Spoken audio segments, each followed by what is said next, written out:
안녕하세요, 지메입니다. 오늘 할 내용은 경매 물건 분석 주거 게시판에 있는 이런 것이 부동산 경매의 묘미인데 라는 글에 대해서 보도록 하겠습니다. 참, 부동산 경매의 묘미입니다. 이런 게 좀 내용을 보겠습니다. 천안에 나와 있는 아파트입니다. 부동산 경매라는 거는 아주 비밀리에 이루어집니다. 몇 명이 입찰했는지, 그리고 누가 입찰했는지조차 알 수가 없습니다. 이런 통이 있고 그날 진행하는 여러 가지 경매 물건이 있는데 수많은 사람들이 이 통에 경매를 입찰하죠. 입찰 봉투를 집어넣는데 어떤 물건을 입찰했는지 모르기 때문에 몇 명이 들어왔는지 알 수가 없습니다. 그리고 경매는 간단합니다. 가장 높게 쓴 사람이 가져가는 시스템이죠. 그래서 누군가가 어떤 물건들이 이렇게 나온다면 어떤 물건이 몇 명이 입찰을 해서 가장 높게 쓰는 사람이 가져가는 뭐 이런 시스템이다 보니 확률이란 게 존재할 수밖에 없게 됩니다. 가위바위보를 10번 해서 전부 다 이길 확률이 굉장히 낮잖아요. 굉장히 낮은 확률에도 불구하고 꼭 나옵니다. 이게 진짜 신기하거든요. 경매 물건도 마찬가지입니다. 10명이 들어왔어야 되는 물건임에도 불구하고 입찰자가 한 명도 들어오지 않는 일이 아주 가끔 일어납니다. 도대체 왜 어쩌다가 이 물건에 대해서 아무도 입찰을 안 했는지 참 신기한 상황들이 나오기도 하거든요. 근데 만약에 어떤 물건이 있었는데 원래는 이 물건이 한 10명 정도 들어와야 되는 물건인데도 불구하고 내가 혼자 단독으로 들어갔습니다. 그러면 당연히 낙찰받기 썼기 때문에 최저가보다는 좀 높게 썼겠죠. 높게 썼을 텐데 높게 쓰고 났더니 단독이었다.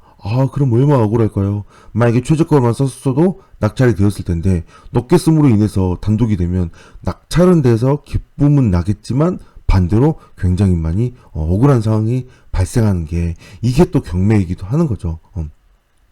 자, 지금 이 물건 보겠습니다. 세입자가 있는데 세입자에 대해서는 대항 얘기 없으므로 특별히 문제는 안 됩니다. 그리고 소유권 이전 2014년도에 되었는데 2억 4,900, 8만 420원. 이거 뭐 분양가죠. 이렇게 좀 원단위, 10원단위, 100원단위로 떨어지는 거리로 할 일이 거의 없잖아요. 이런 거는 분양가로 보여집니다. 일단 시세 파악을 좀 해보시면요.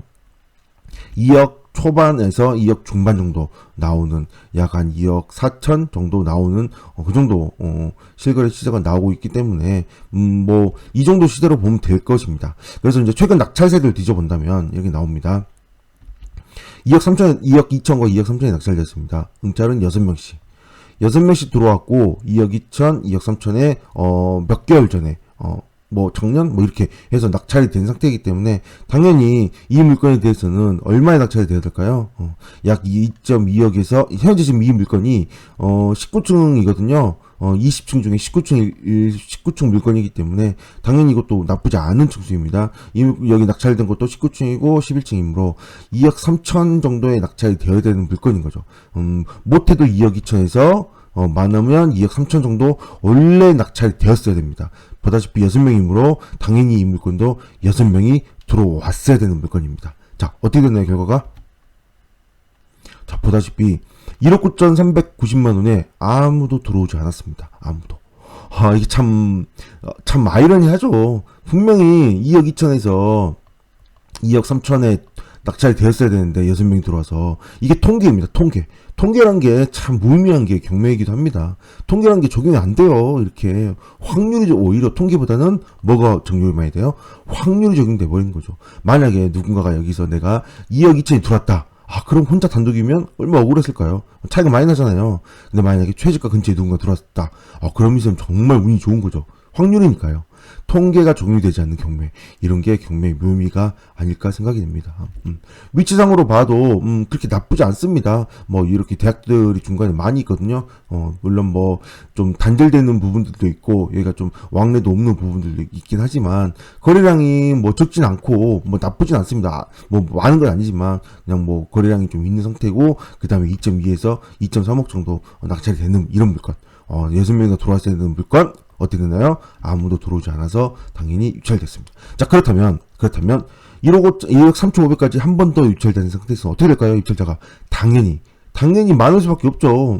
제가 이 글을 쓸 때는 당연히 경매 진행 중인 상태에서 글을 썼고 2.2억에서 2.3억에 낙찰됐어야 되는데 아무도 낙찰이 되지 않았으므로 이 상태는 당연히 입찰자가 굉장히 많이 몰릴 겁니다. 당연하죠. 이렇게 엄청나게 싸게 느껴지잖아요. 그래서 이렇게 한 번 더 입찰되는 게 좀 많이, 이렇게 되면 이제 많은 사람도 몰리니까 이때 입찰하면 많이 아쉬울 수밖에 없습니다. 결과를 제가 한번 살펴봤습니다. 어떻게 되는지 결과 살펴봤는데요. 이렇게 나왔습니다. 보다시피 2억 2천에 낙찰되었더라고요. 자, 이런 거 보면 신기합니다. 게다가 또 차순위 신고까지 했습니다. 억울했겠죠. 되게 1등하고 700만 원밖에 차이 안 나다 보니 차순위까지 신고를 한 거죠. 그래서 33명이나 들어왔고, 결국은 이렇게 2억 2천에 낙찰이 되었습니다. 이런 것만 봐도, 어떻게 보면 이 부분에 있어서는 통계하고 비슷하게 적용되는 거죠. 통계처럼, 시세처럼 거의 시세가 근접하게, 결국은 낙찰이 되었습니다. 단지 이때 못 들어간 게 많이 아쉬울 뿐인 거죠. 이게 바로 부동산 경매의 묘미가 아닐까 싶은 생각을 합니다.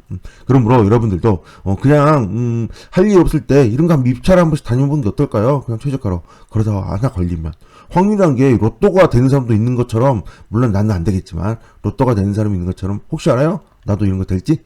네, 여기까지 하겠습니다. 감사합니다.